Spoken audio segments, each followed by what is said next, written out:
Hello, everyone. I must welcome you all to the webinar series, The B School Insider, all you need to know about your dream school. And I'm Kalyani, your host for this webinar. So today in the B School Insider, we will be talking about NMIMS Mumbai, campus life, academics, and placements. And in this webinar, you will find out about the personal journey of the 5 panelists to NMIMS Mumbai, how to crack NMIMS interview, some crucial tips there. Panelists will be sharing their interview experience at NMIMS, the academic schedule and faculty, how is MBA HR at NMIMS, placement process at the campus, and more. So let's welcome our speakers. We have Saumil Pandya. He is MBA Core 2024. We have Rishi Raniwala. He is MBA Core 2024 batch. We have Shubham Maheshwari. He is MBA HR 2024 batch. We have Raunaq Jain. He's MBA Core 2023 batch. And we have Namrata Mansukhani. She is MBA Core 2022, and she's a consultant with Thao-centric technologies. So welcome, and thank you so much for being here for this session. So now let's start from the beginning. So tell us about your NMAT experience. How much did you score? How many months did you prepare for? Of course, you can also talk a little bit about, your CAT prep and then your NMAT prep. So anything specific to NMAT, and was there anything in particular that you did for this to get success? So we will start with our first years. So let's start from Shubham. You can first answer, then Rishi, then Saumil, then Raunaq, then Namrata. Yeah, Shubham. Thank you, Kalyani, for having me. So to my viewers, I am pursuing MBHR, as you mentioned also. So in my NMAT exam, I scored 234. And if I talk about my journey, it started from CAT, like as it starts for everyone of us. So you can talk about that as well, like how much of that time, and then what happened, and then NMAT, and what was specifically different for NMAT, all that. Just very briefly, but yeah, sure. Like I was coming to that. So I was like, NMAT was not something that just happened. NMIMS, the HR program of NMIMS was always there on my list because it was one of the top rated HR programs in the country. So I had that vision in my mind that this is what I'm aiming for. And but again, like we start from CAT, right? The CAT is the thing that everyone wants to crack. So I prepared for CAT, but alongside the CAT, I was also preparing for NMAT. So and I think the both exams complemented each other. The VARC section or the DILR, the course, everything also comes in NMAT. The names are different. The logical reasoning is there, the language and everything. So this was my journey. I gave NMAT before CAT because I was aiming, because I wanted to start my preparation early. So my NMAT happened before CAT, and then I went on to give other exams. Okay. Okay. Yeah, Rishi. Great. So hi, ma'am. Thanks for having me over. So I started my preparation for CAT initially in the month of May, which gave me like a rough timing of about 6 to 7 months. I found out that quants is my weak section, started working towards it. DLR was pretty much my forte. So I practiced more or less only according to CAT for the first 5 to 6 months. And then when I was able to finally get a stable score, I was pretty much confident about my preparations. And definitely NMIMS was there on my list, but I did not specifically prepare for it in the first 5 to 6 months, because as Shubham mentioned, that most of the syllabus is same, barring a couple of topics here and there across topics. Okay. So once I was done with my CAT, I was pretty much happy with my performance, and there was only a week's time, if I'm not wrong. Like as far as I can recall, 20th November was CAT, and 5th December, I guess, was the first NMAT attempt, right? So I had prepared for a couple of topics which were there in NMAT, but not in CAT in that 1 week. I think it was syllogism and inference-based questions in the DLR section. And more or less, the difficulty level was slightly lower than CAT, of course, for NMAT. And the strategy there was to complete the entire paper first and then the accuracy, instead of accuracy first in CAT, for me personally. So I completed that, and I scored, like the score is immediately flashed on the screen once you complete the NMAT paper, right? So I had received a score of 244, with sectionals of LR and verbal above 80, and then quants just above the previous year cutoff. So that was about the journey, and then we waited till the results. So Saumil can continue. Yeah, Saumil. So hello, ma'am. So unlike Rishi, I have a different story. I didn't have any strong section as such. Means I was weak in all three, and I remember then the very first mock I gave for CAT, I got only 27 percentile. So I was thinking that whether to continue or not, but the IMS mentors just motivated me that just stay on the bridge track. So this was my second attempt. Last for the first attempt, I prepared for 6 to 7 months, and I got to 260 score. But interview was tough at that time, and I couldn't convert that. So again, I gave it 2 3 months of other prep, and I got 239 score. But the main thing was that I means there are two kinds of people that some are smart who can study in 2 hours and give the 90 percentile or 99 percentile. There are a few students in my class also. But I was I wasn't any studious kind of guy in my schools or either college. So I worked hard. I used to study for 10, 12 hours a day. And then I also did job. So during job also I did 4 to 5 hours of my study. So I didn't miss on that point. And my faculty told my IMS mentor told me that just you should do math trick. There's an app called math trick, so which sharpens our brain that we can calculate basic arithmetic very fast. So I used it for a few months, and then I became very good with numbers. So that due to that the DILR and quant both become my forte. And I always struggled with VRC, means that was very hard to crack that exam.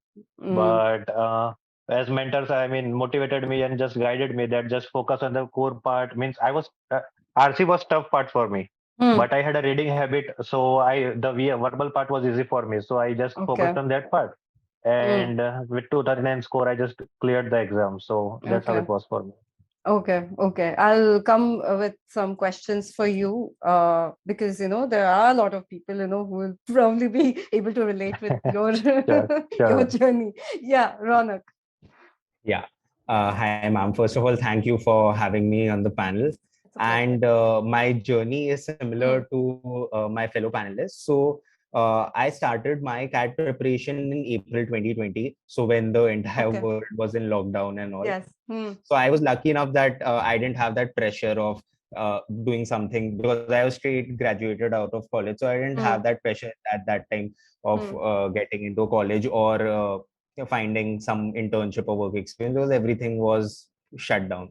So I prepared for around 6 months for CAT. And once CAT was over, I realized that I might not get that greater percentile. And then I started my NMAT preparation. And I remember I spent around a couple of weeks preparing for NMAT. And then I gave my first attempt towards the end of December. And in my first attempt, I scored 253.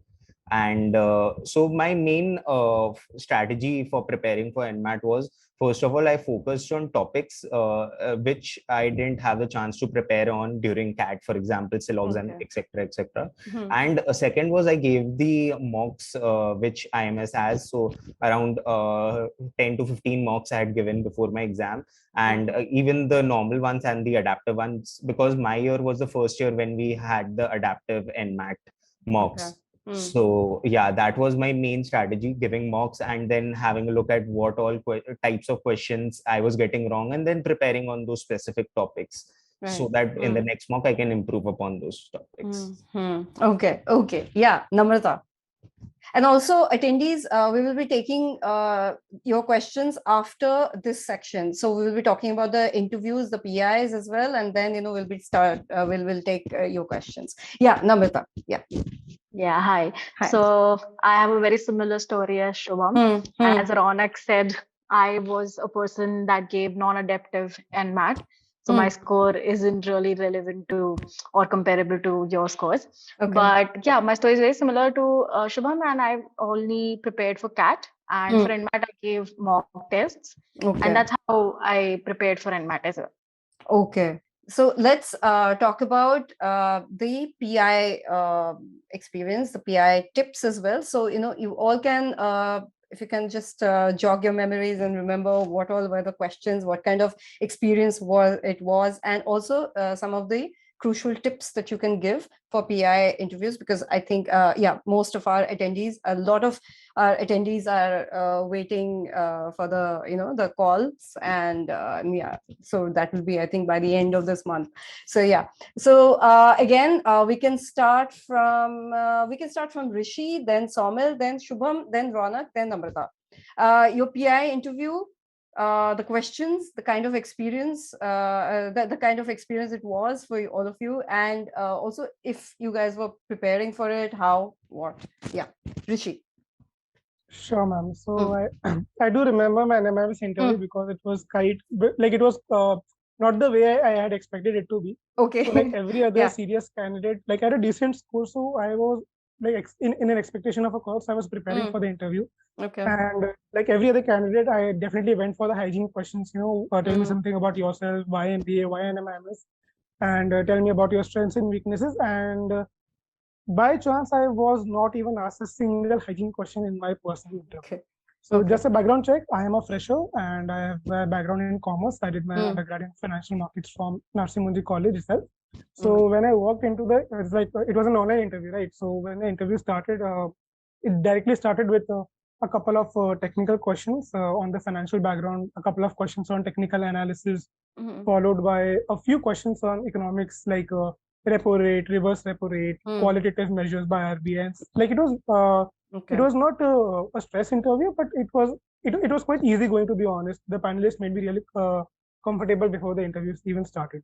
Okay. So after a couple of technical questions, there was a question based on an ethical case, wherein you were put into an ethical dilemma, and they would have asked what would you have done if you were in that situation, maybe asked you a couple of follow-up questions on that.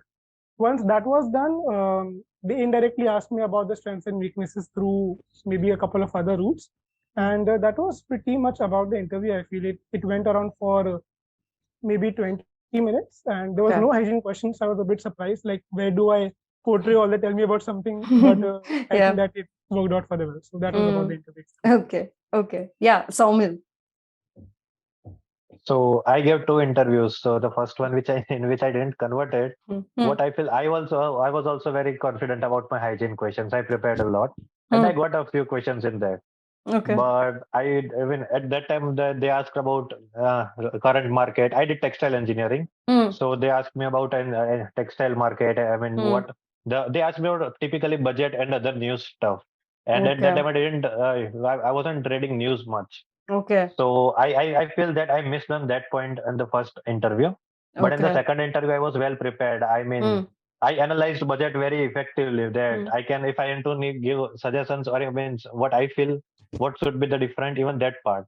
And before interview, I feel we have. I mean, everyone in Namrata would have written that SOP kind of thing. Yeah. Yeah. So in our interview, my interview especially, it was and the whole interview went around the SOP. What I wrote in the SOP means whether it was about job, my studies, and also I written about psychology course which I did and my interest in psychology. Okay. So they literally grilled on me on psychology itself. That just guess what we are thinking, what will be our next questions and that kind of stuff. Okay. So it went for 2-3 minutes on that question and other just no hygiene questions as such in this interview. But they did grill me on my job part. That was if I was enough prepared in job, or I know each bits and parts of my job. That even they asked me how many employees on the shop floor there are in my industry. Okay. So that was my interview. Yeah. Okay. Yeah. Shubham, was there anything for HR? Was there any questions that were asked regarding that as well for you during your interview? Actually, ma'am, the interview process and the cutoff is actually the same for both core and HR program. So like they don't really specify like what the interview is for.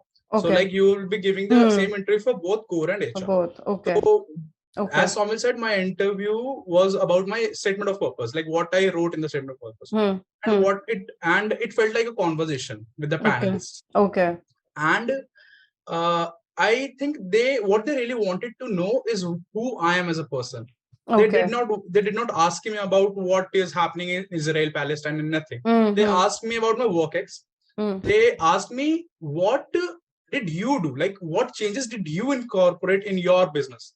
Okay. Whatever your work ex was, what did you do? Like, they wanted to know whatever you have whatever you have done in your life, what knowledge you gain from that. Like, what kind of a person? Because for an MBA aspirant, for a person who has to take quick decisions in life, can you go about gathering knowledge from your environment, your surroundings, and what can you make the most out of it?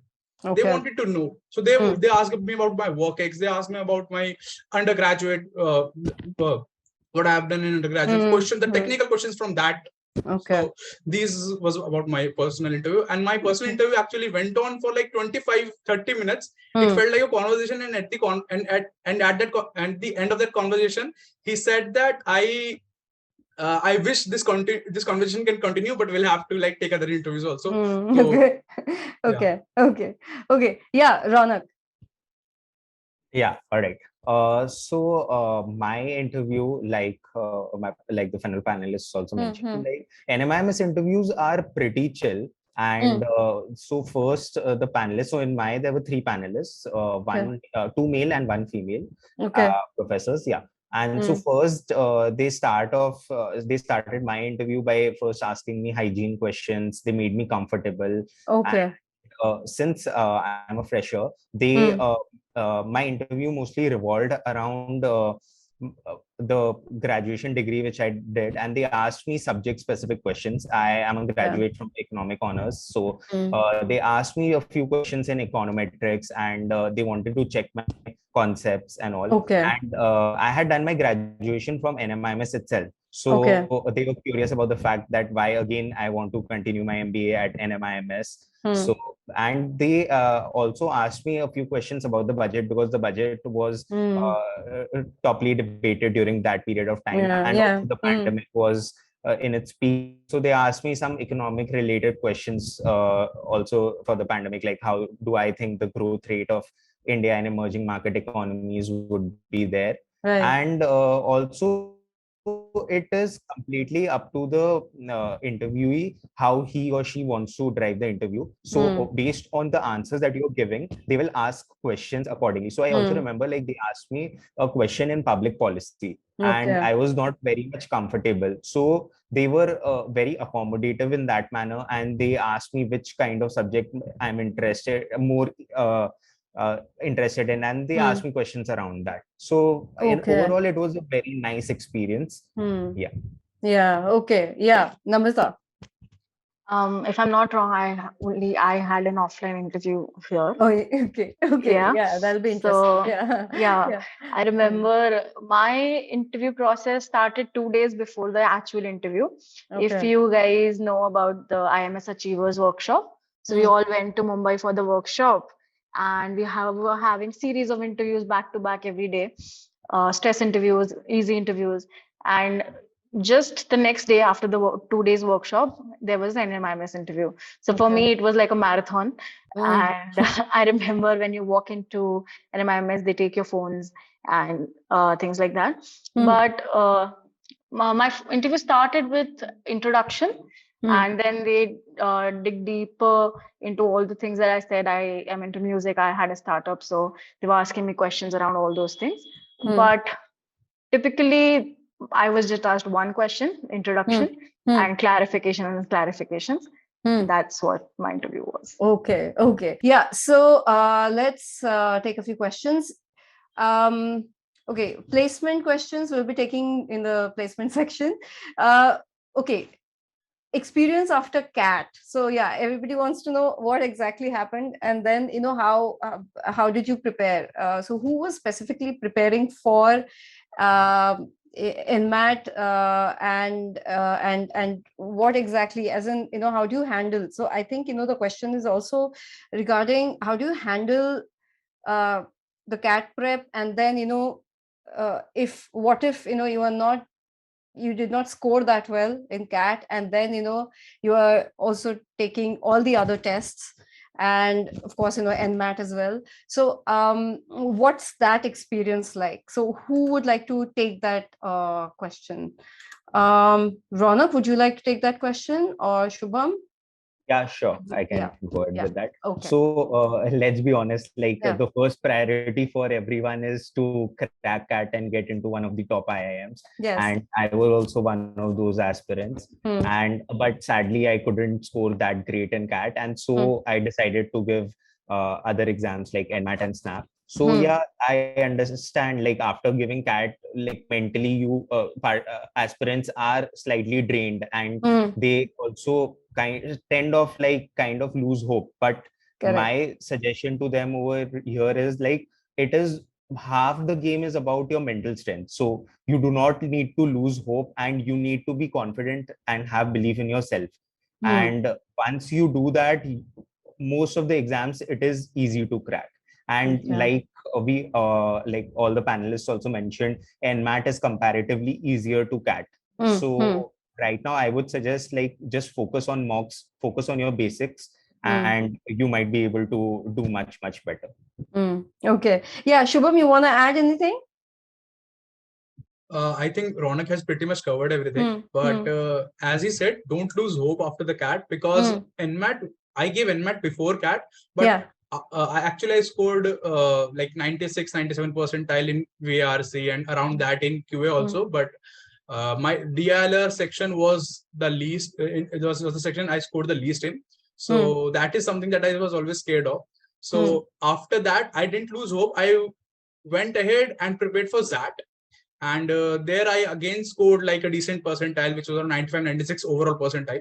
So yeah, I got calls from both NMIMS and XLRI and all these colleges. So among that, so the only tip I would like to say, the only thing I would like to say is that, yeah, don't lose hope. There are like plenty of opportunities for you. CAT is only an exam. Take it like an exam. Okay. Yeah, Saumil, there is a question for you. The attendee has a similar experience as you have had, and he will be attempting NMAT again this year. Can you suggest any tips? Must attempt again means just not. On the very first day on our NM campus, we were given a guideline to do for the first 3 days. And the very first thing they asked us to do was watch a movie, Shawshank Redemption, so that we can learn the lesson on hope. So hope is really a big thing here in this MBA world, especially. I felt that.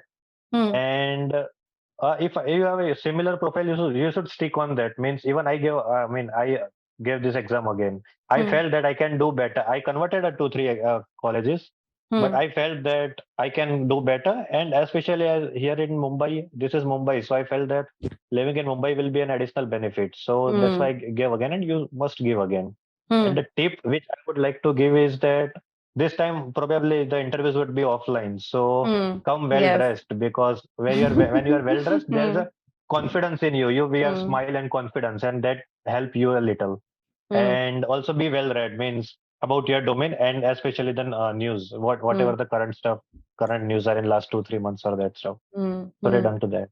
Okay. Yeah, Namrata, question for you. Any tips for how to ace case discussions? Okay.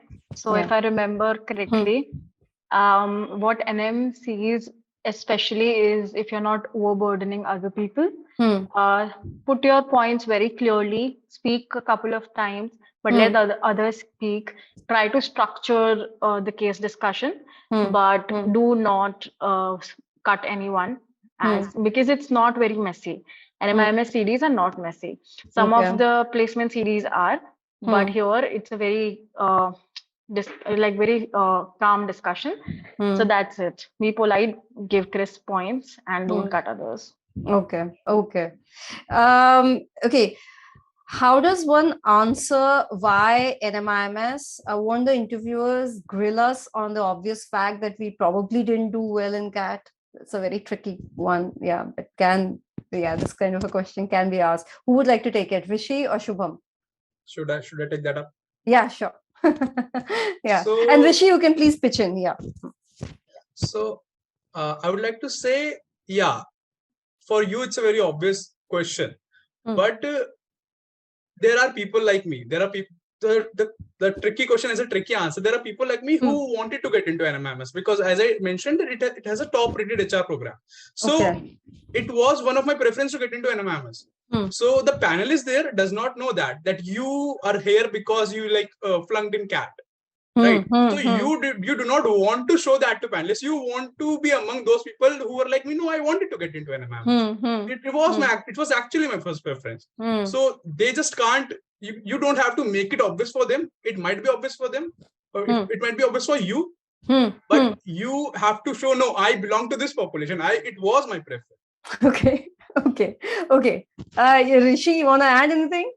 Sure. So like Shubham definitely covered it really nicely. So one thing that you need to notice that while this is a tricky question, this is a highly unlikely question because no panelist in the world would want to demean their own college in which they are teaching, right? Yes. So even if it does turn up, as that's Shubham a good point. So as Shubham mentioned, you want to show them that you actually want to get into this college. And how will you show that? That you have actually talked to the alumni, you have researched about the college, you know what it does. And if that's the case, I think that should be more than enough to convince that why do you want to join NMIMS and why is CAT not the only criteria of you getting into NMIMS. So that pretty much sums it up. Yeah. What kind of a score one can expect a call with? I mean, what kind of a score would that be? As in roughly? Raunaq, can you answer this? Yeah, sure. So, like in my year, the overall cutoff was 235, and the sectional, if I remember correctly, it was 75, 75, 75. And even last year, it has remained almost same. I think plus minus 3-4 marks over here. But again, like NMAT, NMIMS has made it difficult. Like now they only consider the first attempt. So I expect that the cutoffs this year might be at the same level. And again, NMIMS, like they target the top 10% of the MBA aspirants of the country. So like you can imagine, like if you score above 90 percentile in CAT, 92 percentile in CAT, then you have that potential of scoring that high in NMAT. Okay. What if someone has a not a, I mean, average NMAT score, but aces at the interview? Is there a chance for that person to get selected, Raunaq? So there is a cutoff score. So once you qualify that cutoff score, then only you get your interview but call. the thing is like, so interview has a weightage. Interview plays a good amount of weightage. So yeah, you have a chance of converting. Okay. So let's talk about like maybe a tip each. Rishi, you can start a tip of regarding how to prepare for the PI process now. Yeah, Rishi, and then Saumil, then Shubham, Raunaq, Namrata. Yeah. Sure. So one of the patterns that I've kind of seen is that it also depends a lot on whether you are someone with a work experience or not. Like I've typically seen that people who do not have that much of work experience are, of course, because they don't have much topics, it usually revolves around their college academics, their college extracurriculars, and their personal interest, if there are any. And if it's such an interview, they might ask you a lot about GK and your general knowledge and the budget as well. If you're someone with a work ex, then be prepared to answer that. What did you exactly do in your work experience and how did you bring about a change, as Shubham had mentioned? So if you're a fresher, know about the concepts. What did you do in college? If not good academics, if you could prepare a justification for that, either a high extracurricular activities, or if you are focused on any other activities as well. But whatever you do, of course, be confident. That is something that Saumil pointed out. They are looking for clean and crisp points to know if you can actually apply whatever you have learned. And if in case you are not aware or you do not know the answer to a particular question, there is absolutely no point in bluffing, because they are very highly professionally qualified personnel at the other end, and they will call out your bluff in no second. So if you know the answer, even if you don't know the answer, go about it confidently and gracefully. Know your topics, know the GK, and then you'll be free. Okay, Saumil. They covered it pretty much, but still, what I will say that know yourself means it would take time. You would be feeling that you know yourself, but it would take 4 to 5 days and write it down. That what are the relevant events which can be portrayed during the interview that shows your quality. That like I wasn't good at studies, but apart from studies, I was doing some other stuff which I showed them that I have learned many other things apart from studies that can be relevant to MBA person, MBA guy. So know yourself and convey it properly. Means, as Rishi mentioned, don't bluff. Just be yourself. You will clear the interview just by being yourself. Okay, Shubham. And is it? It's what I figured from all your experiences. It's not a stress interview, right? None of you guys have had stress. Okay. Yeah, Shubham.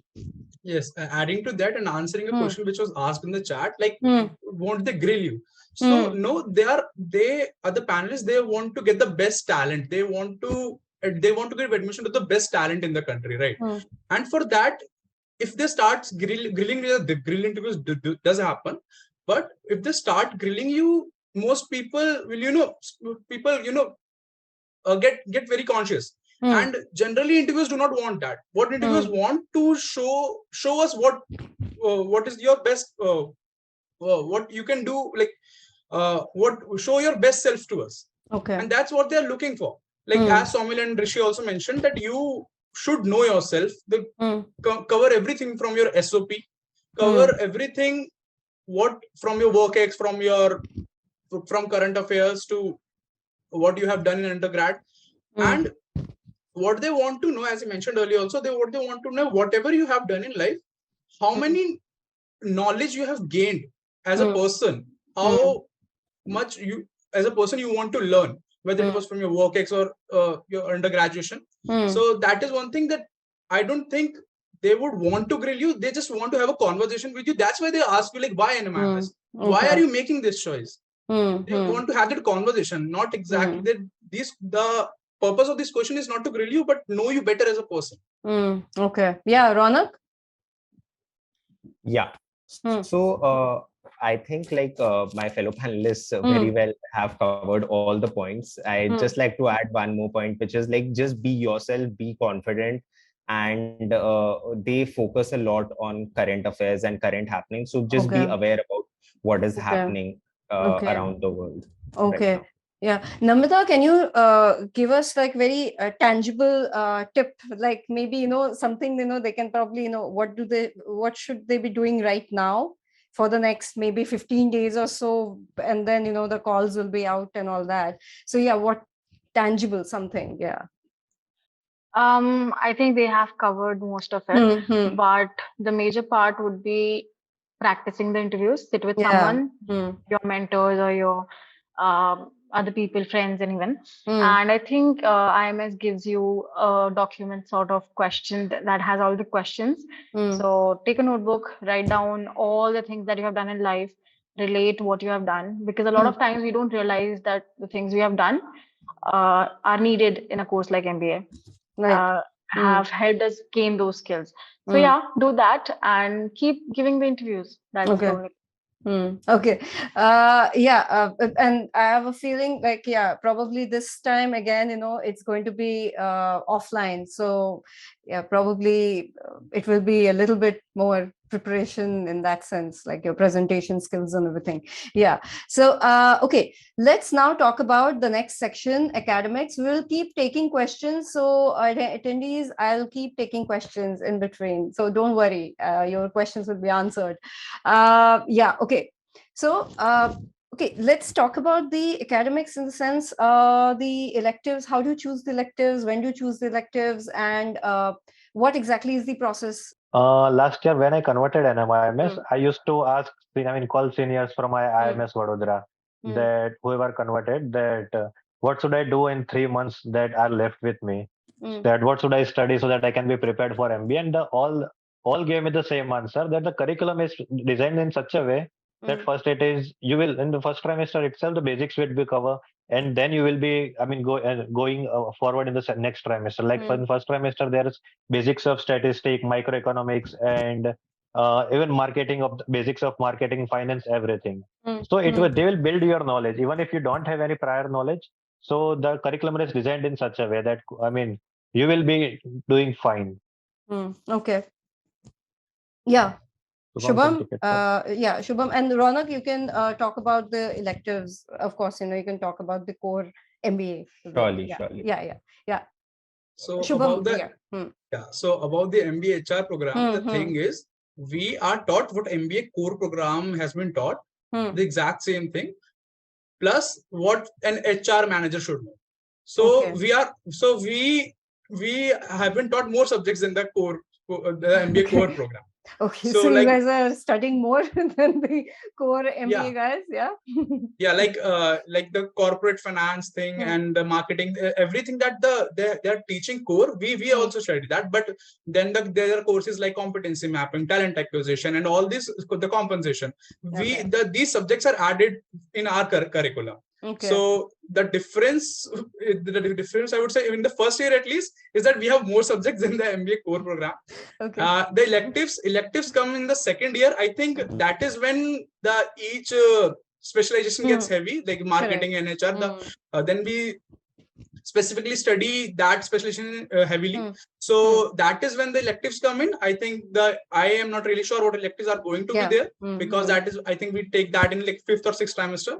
And I think the electives are going to be something around, for us, the financial portfolio management and the analytics kind of. I think these subjects are going to be there for the electives. Okay. Yeah, Raunaq, talking about the electives and how do you select those? So first year is like common for everyone. In at least an MBA core, we have the set subjects for everyone, and you have no options of choosing. But in second year, you have almost 130 subjects out of 7 areas. Areas as in communication, economics, finance, marketing, operations, etc.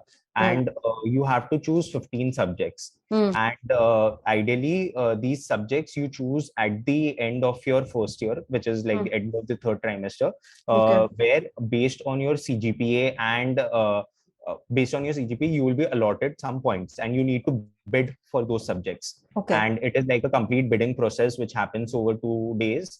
And you bid points, and then you get a subject. And then you can choose your specialization. Also, you can choose your specialization of marketing, operations, finance, or you can even do general management. And so the entire second year is specialization based, and there is a vast subject pool, and so there is some subject for everyone. So it's like you will definitely get to learn what you actually want to learn, where your interest lies. What are the Namrata? I just wanted to add something after on this question. I think Raunaq covered it pretty well. But one thing in general also in MBA, I'll tell you, is that be patient. Everything will be overwhelming. So like, for example, I think the rest of the 3 will be going through the bidding process, and your seniors will take Zoom classes or offline classes about how to bid, what subjects to take, what not to take. So it's just that take one thing at a time in the entire MBA thing. Otherwise, it will get a lot overwhelming. Yeah, thanks, Namrata, for adding that. What are the clubs and committees like at NMIMS? Who all can take it? Raunaq, all of you can pitch in. Rishi, you can talk about the clubs and committees. You can you answer? And also you all can say which all clubs and committees you guys were part of, or you guys are part of. Rishi. Sure, ma'am. So as we come to every B school, there are some core committees, and there are a lot of supporting clubs and committees which come ancillary to that. Starting with the most important committee, definitely we have the PlaceCom, we have the student council, and then followed by the alumni relationship committees. We have interest-based clubs as well. We have therefore dance-based committee, dance, drama, singing, theatrics. Then apart from that, we have cultural events committees as well. Right. So it's basically, you won't feel that your talent is left out when you join NMIMS. I mean to say, there was an entire day devoted to us being acquainted with all the committees and clubs that are part of NMIMS, and it was really difficult to decide because so many of them were there. Even Toastmasters, we have affiliated clubs like Toastmasters as well in a college. Somebody wrote about it as well. Toastmasters club. I saw that in the chat box as well. We have then of course we have specialized based committees. We have finance, marketing, phenomena, not just marketing, Optimus. So specialization based committees. No lack of committees out there. So it's a. But is it like compulsory for everyone to be part of some clubs or committees, or is it okay if they don't want to be part of anything?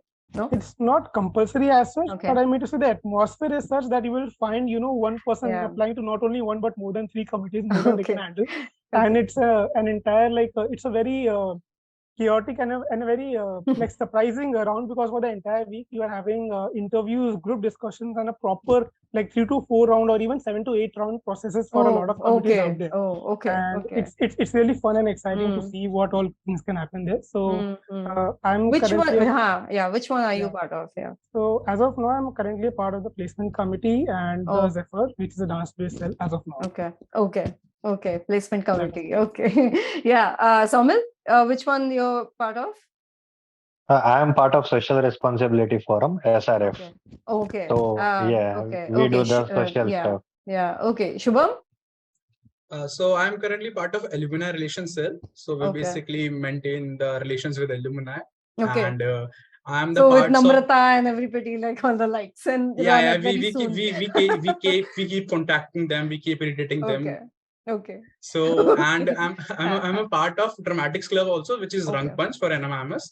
So yeah, these are the two committees I'm part of. Okay. Yeah. Raunaq?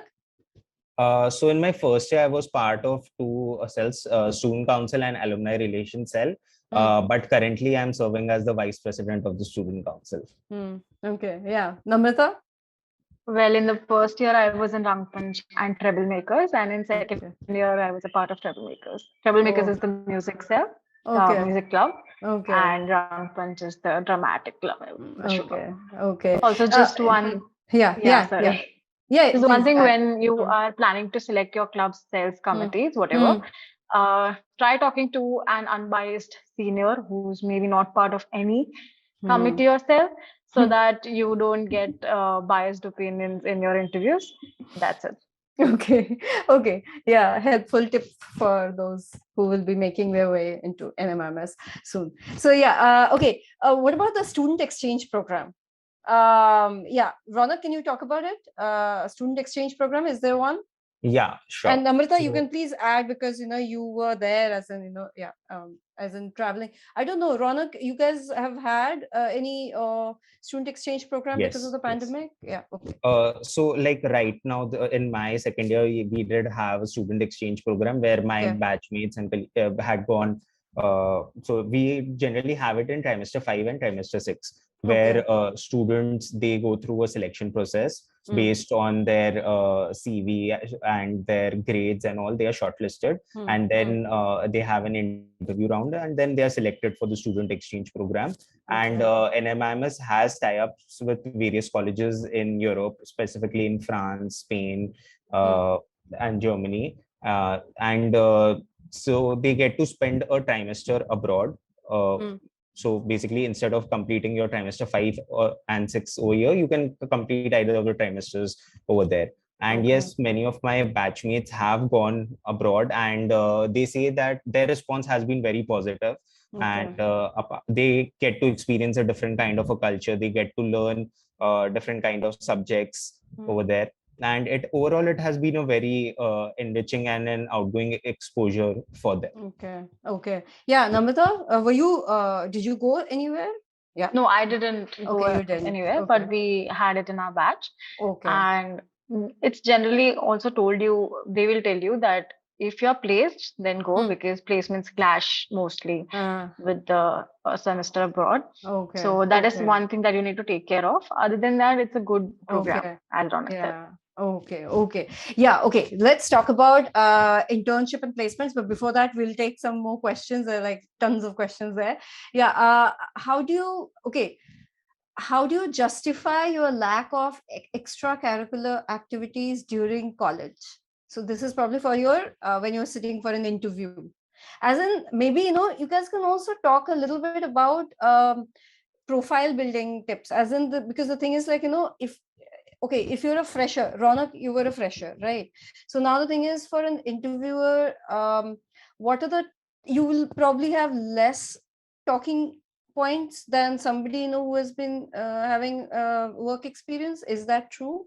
or is it just like, or maybe, you'll probably need more activities and extracurricular stuff on your profile so that, there are questions from there. Does that matter? So I don't feel that if you're a fresher, you have any sort of disadvantage or you will have less talking points. Okay. So for work experience, mostly in the interviews, the panelists generally focus on what they did in the companies and what was their work experience about. But as a fresher, you have various other things to talk about. For example, your hobbies, your interests, the kind of leadership positions that you have held in past in your undergraduate college or in your school, or what all internships you might have undertaken during your graduation. So there is no so as a fresher, do not think that you are limited or you have any kind of disadvantage over someone who has work experience. But on the contrary, I would say too much work experience can sometimes come in your way of getting selected, because mostly panelists look at candidates while selecting. They look at candidates who can be trained, who can be molded into future leaders. So if you show that attitude, that you have that capability of learning and getting molded according to the industry requirements, then you definitely have a good chance of getting selected. Okay, there's a question about, I've specialized in finance in my undergrad, but my experience is marketing based and I want to specialize in marketing in my MBA. So obviously MBA core. How do I tackle this question? So I would, for this, you can answer. Who would like to answer? Rishi, would you like to take this question? And Saumil, you can always pitch in. But the thing is, also answer for that particular aspect wherein, you've had a undergrad in any subject, any particular subject, but you want to change it. You want to change your fields post an MBA. So that's why you are probably pursuing an MBA. So how do you tackle that question? Sure. So I'm sure that there are a lot of cases, and in fact, a lot of my friends who have had a different kind of stream in their undergraduate have joined an MBA to not only switch, some of them have switched previously. And I feel that the bigger problem is not having something to talk about versus having something to talk about. And here it's a good problem. Because even if you have switched from, say, a finance undergraduate degree to a marketing domain, and you have done your MBA to do a marketing profile future, it tells that you wanted to do something in life and you actually took some step in actually navigating. And so that would be actually a very good story about how did you work about it, how, like, what steps did you take. For instance, even I had a marketing internship when I was doing my undergraduate in finance. And that point was up in an interview during my undergraduate. So you can take that as a talking point about how you're interested in various facets of how a business works and how you actually want to know each and every department. And that is why you have had a degree in one and an experience in another, and you want to make the best of that experience and to get into general management or even marketing for that matter. So as long as you are able to justify what you're doing right now with what you want to do, and you have actually shown that you are taking steps to do that, you should be pretty good, because it's a good problem to have, to something to talk about, as I mentioned. Right. Okay. Yeah. Saumil, you want to add anything? That was my answer to why MBA after engineering. Okay. So I have a classmate who did a commerce. I mean, then worked in marketing for 2 years, and now again got placed in finance company. So just So justify your interest wherever you mean. If you have interest in somewhere, so in some particular specialization, just justify that why you want to do that, and you will make through it. So it's how it. Okay. I would like to share my experience over here, because I did my graduation in economics and then I chose marketing as my specialization. Okay. When you are faced with such kind of a question, even I was faced with this kind of question. So generally your answer should be like a story. Like, you need to create a story as to why you wanted to shift from one particular stream to another particular stream. So my answer generally is, whenever someone asks me why marketing after economics, so I tell them about a subject called behavioral economics, which I studied in my undergraduation, and that made me realize how much I am interested in consumer behavior and how we can change consumer behavior and take decisions, and this made me realize my interest for marketing, because as marketers, what you have to do is convince people to buy your product or service. So that is how I framed my answer, my story as to why marketing. Okay. So this could also be, one of the tips for everybody to think through for the next few days and write down everything that you've done and why do you want to do whatever you want to do, and then maybe you'll be able to figure out your answers, and you'll be far more clear when you're sitting for the interview, probably. Okay, let's now quickly cover internship and placements. Rishi, Saumil and Shubham, since you guys are in the first year, you guys have only I believe only the internship interviews have been you'll be taking the summer internship in the next year, right? So in the next semester. So okay. So Rishi and Shubham, you guys can talk about the process, internship interview process, and where exactly you guys are going for your internship, if you guys are allowed to mention, that is.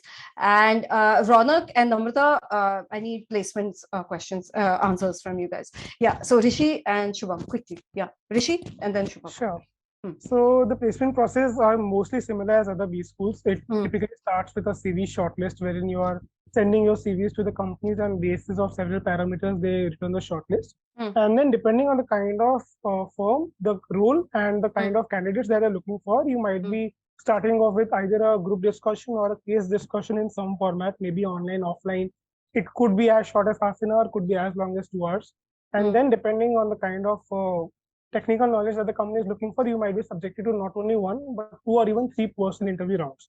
Depends on company to company, case to case. So since I'm from a finance background and I was aiming for either general management or finance, I had applied for similar companies.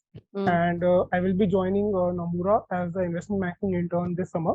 So the process was pretty much the same. In the group discussion, there are topics related to finance for a lot of topics. And the first round of interview, it was mostly technical. They asked a lot of questions about valuations, which is a similar case for most of the finance companies out there.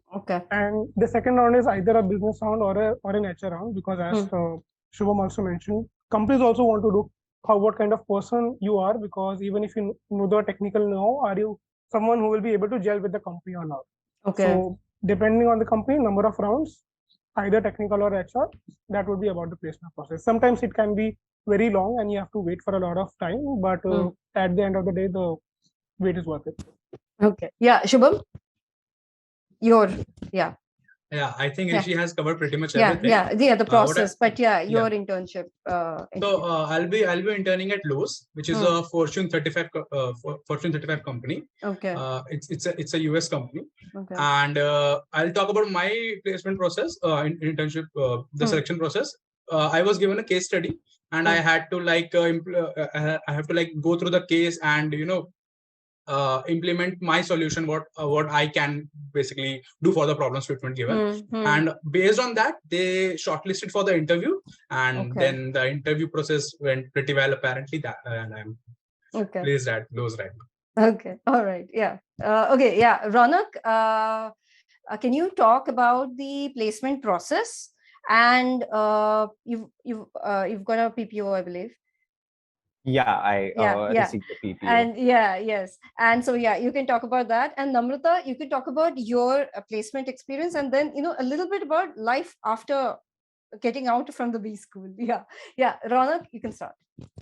So talking about my placement experience, and a little bit about the process also. I mean, although it would be pretty much the same as other B schools, right? But exactly. The process is same. So so your experience then. Since I received a PPO from my summer internship company, I didn't sit for the final placement.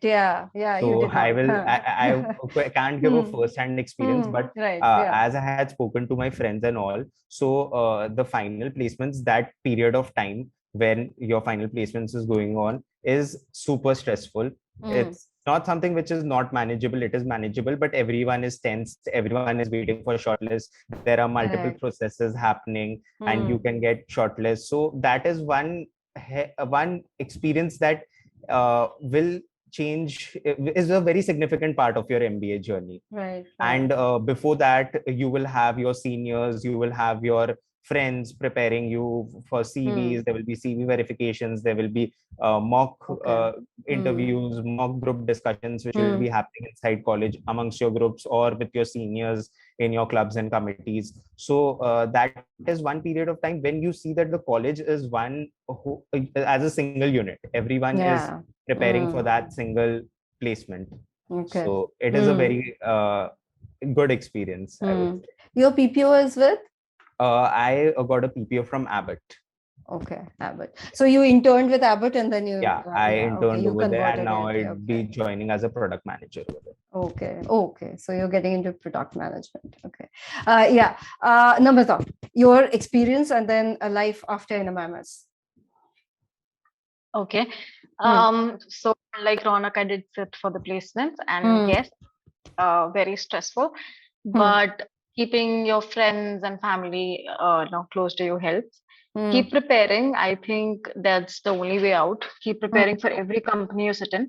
Think about what role you want to do, because that is very important when you go out.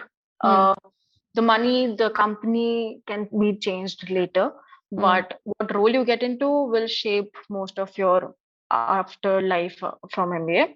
Okay. And currently I'm working as a product manager consultant with Dow Centric. And I handle a website revamp for ITC. So basically dark fantasy, Ashirwad, data, everything. So it's been 6 months, I guess, and it's going good. It's a little hectic sometimes, it's chill other times. But yeah, it's great. You learn a lot of things, you learn a lot of skills, and your MBA pretty much prepares you for it. Because when you will enter MBA, I think you will forget Sundays, you'll forget Saturdays, everything.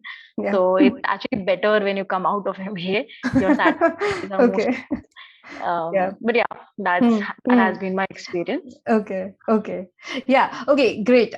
So let's take a few questions. And who all have photos, like maybe 1 or 2 photos of the campus, inside the campus? We can all see the building, but not inside the campus. Anybody? Namrata, you have? Yeah, I have a couple of them. Yeah. So Namrata, you can probably share, and maybe one of you. Anybody, one more. Okay, and while you are preparing for it, I'll just ask one question. How different NMAT is from CAT in terms of topics? If one wants to take NMAT after CAT, how many days we should keep as a buffer to cover those topics? Who would like to answer? Rishi, Raunaq? I'll take it. Okay. So basically, CAT is where I used to read Tony sir's blogs. Okay, the CAT writer. Yeah. So I tried on 20 to 30 mocks how to apply on ABC analysis. Okay. So it's ABC steps, ABC guide. That abhi karo, baad mein karo, chhod do wala. And that actually works. That needs practice. In CAT, you have an option that you can choose which question you want to attempt and not. Which not. In NMAT, you need to attempt. There's no chance, no option that you should miss that.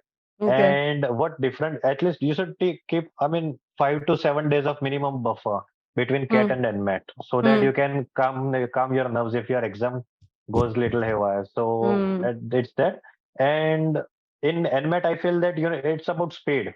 So like basic arithmetic, summation, addition, multiplication, be very fast at that. You will save very much time in that, and that helps. Means in due to that part, I feel that I gave all the exams in 2 years, and all 8 exams, I feel in quant at least I always scored 98 to 99 plus percentile, because I don't waste time in calculation. So that helps, and reading books and news, it will increase your reading speed. So the comprehension, it's very 28 minutes you have for hours reading. VR's section in NMAT. So it's very tough to cover all that. So increase your speed. That's what different is from a CAT. Okay. Yeah, Namrata, photo. Okay. 2 minutes. Okay. By then, Raunaq, you can probably answer this one question. Somebody has a Quant 76, VA 84, LR 79. Is there a chance of getting a call? It's a very large question, I know. And then getting. So if I look at my year's cutoff, then definitely he or she, whoever's written the question, they will qualify and get a call. But again, it is not possible for us to predict this year's cutoffs. Yeah, so, yeah, I would say all the best and hope to see you soon. Yes, yeah. Namrata, who are you showing photo? Yeah, now it's fine. Oh, you were singing. Yeah. Okay. That was, yes, you were part of that troublemaker. Troublemaker. Yeah. This was our batch, our class. Okay. And I think this again, we have one in our classroom on the projector. I think this video should. Oh, it's just a little video that everyone takes. Okay. All right. I think okay, yeah, great. Yeah, that kind of, yeah. Okay. Yeah, anybody else has any photos? Anybody from the first year? I have a couple. Yeah, so okay, just show quickly. Yeah. Yeah, so like, is it yeah, of course. So, this is something that we've been seeing. Yeah, of course. So I like, in case one day, but in any case. So this was the first day of the orientation that we had in the entire, Mukesh Patel Auditorium. It's a giant hall. We have this Mumbai Darshan. We are divided into groups. We visit the entire of Mumbai in a treasure hunt format. So that's really exciting. Divided into class, as Namrata also had her class picture with her. All of us do technique. Yeah. And then, but tell me, you guys have got fests and all? Yeah. What are those fests like? I think Namrata, you were singing somewhere which was like a fest or something, like a cultural yearly annual something. Okay. Yeah, so NMIMS has Euphoria every year. Okay. So in our year, people like there was a competition, so I performed in that, and Yellow Diaries and Ash King and one other a comedian I don't remember had come. So it's a 2-day event. One is for competitions and performances inside from students and everyone, and one is people like artists. So there are a lot of questions from the attendees. Of course, you guys can all see everybody is like putting their scores and they all want to know. But of course, we cannot predict that yet. So of course, you guys have to be a little bit more patient, like maybe for another 15 days, and you'll know whether you're getting a call or not. But for you guys, what we can do with this session is that you guys can prepare for your PI in case you guys are getting PIs, calls. Then of course you can make the best of it. So for that we can take Rishi, you can talk about a PI tip. Saumil, you can talk about how to prepare for the RC bit. I mean, if that's your weak point, then how do you prepare for that? Raunaq, maybe you can talk about a PI tip for a fresher, more related to profile building. Please remember all your questions because I'll forget. Namrata, talk about maybe when it's offline, what all you need to do apart from the questions, apart from the preparation for all the answers, the current affairs and your profile, what other things they need to keep in mind. Shubham, you can talk about maybe in HR, why NMIMS, why one should choose NMIMS HR. Okay. Rishi, one crucial PI tip. PI tip, be confident, don't bluff. If you have 15 days and if you want tangible tips, read newspaper every day, especially related to the specialization that you want to intend to. If you are someone from your work experience, try to build up a story, as Raunaq mentioned. Try to answer the same question in different manners. Try to talk in a mirror. And if you are in a fresher, then definitely do visit the concepts of your academics. If you feel that you have not studied for your entire undergraduate, pick up the key concepts. Like if you have done a BCom or a BTech, what are the key concepts that at least anyone should know about? And that even if you prepare that much, this will give you some amount of confidence to step into the interview and this. Okay. That's okay. Yeah. Saumil, weak RC. How to prepare? RC still haunts me today also.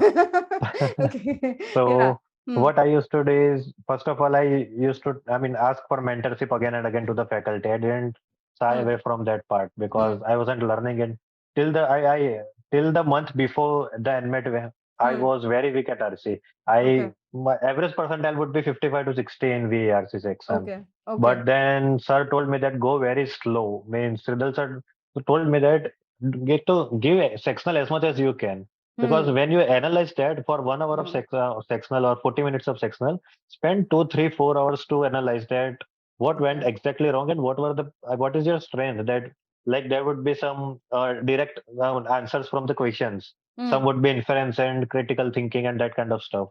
So no, I mean I was never good at inference. So I used to leave that questions as possible. I mean, if possible, and try to read slow in the start, because if you are giving exam now, the next exam would be in the next year. Means almost there is 1 year. So start reading slow. I mean, even if it takes 1 hour for 1 hour, so just go slow. It doesn't matter.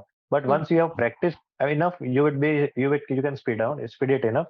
And there was one question in chat that how to justify gap year. I would like to answer that because I have 2 years of gap, and in my PI that was the very first question that justify your 2 years of gap. So I would say that even if you haven't done any productive thing, just make a story as one of the panelists mentioned. Make a story that looks that you did something productive.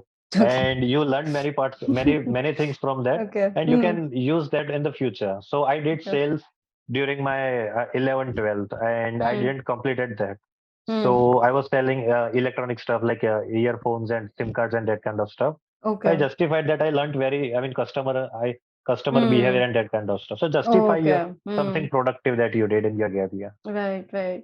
Okay. Yeah, Raunaq, profile building for freshers, for PI. So mainly profile building for freshers. So once you're done with your exams, your results are out, I would suggest to improve upon your CV and to have a strong profile, you can take up courses, free courses which are offered by Coursera, Udemy, etc. And I would suggest also take up some volunteering activities, probably do internships. Unpaid internships also work, where you can show your leadership skills, managerial skills, because at the end of an MBA, that is what you want to become, a good leader, a good manager.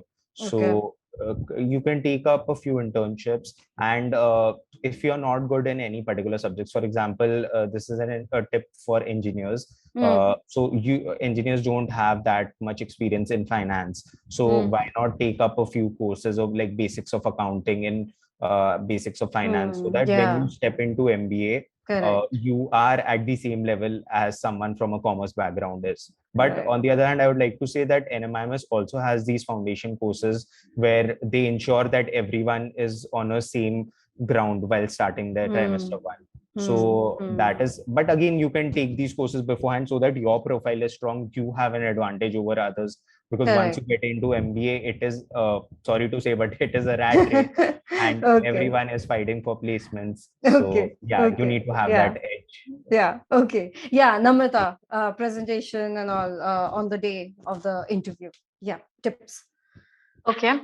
So apart from grooming and everything, you should go with confidence and don't get intimidated by a lot of people.